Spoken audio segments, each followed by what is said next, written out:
நம்முடைய முந்தைய வீடியோவில் அருள் குடும்பத்தை சேர்ந்த 4 நபர்கள் மஸ்குலர் டிஸ்ட்ரபியில் பாதிக்கப்பட்டிருக்காங்க இல்லைங்களா, அவங்களுக்கு பாத்ரூம் கட்டி கொடுக்குற அந்த வேலையை ஸ்டார்ட் பண்ணியிருக்கிறோம்.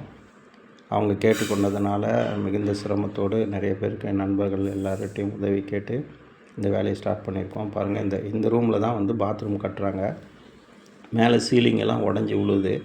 ஸோ அதையெல்லாம் ஆல்ட்ரேஷன் பண்ணி செய்கிறதுக்கு ஒரு 2-3 நாள் இன்னும் வேலைகள் இருக்குது அப்படின்னு சொன்னாங்க. இது இல்லாமல் இன்னொரு பக்கம் அவங்க ஏற்கனவே யூஸ் பண்ணிகிட்டு இருந்த அந்த பாத்ரூமில் கூட மேலே பார்த்திங்கன்னா டாப்பு தண்ணி ஊற்றிட்டுருக்கான். பாத்ரூம் மழை பெய்யும் போது போக முடியாத ஒரு நிலையில் தான் இது வரைக்கும் அவங்க இருந்திருக்கிறாங்க.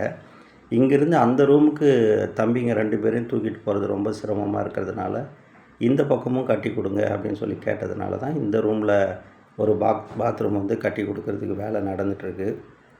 அதே மாதிரி எல்லா ரூமுக்கும் வீல் சேர் போகிற மாதிரி ஸ்லோப் போட்டு பண்ணிகிட்ருக்காங்க அந்த வாசக்காலை எடுத்துகிட்டு.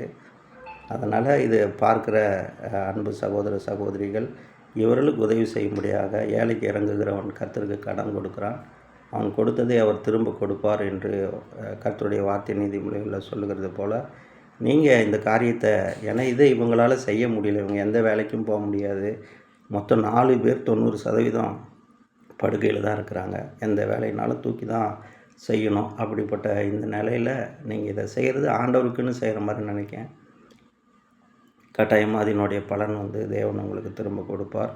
கர்த்தர் தாமே ஆசீர்வதிப்பார். இன்னும் எஞ்சிருக்கிற காரியங்களுக்கு வேண்டிய தேவைகளை கர்த்தர் சந்திக்கணும்னு ஜெபம் பண்ணிக்கோங்க.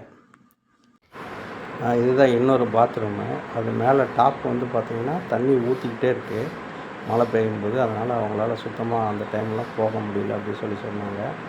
ஸோ இதை செஞ்சிட்ருக்காங்க. இவர் தான் அவருடைய அப்பா.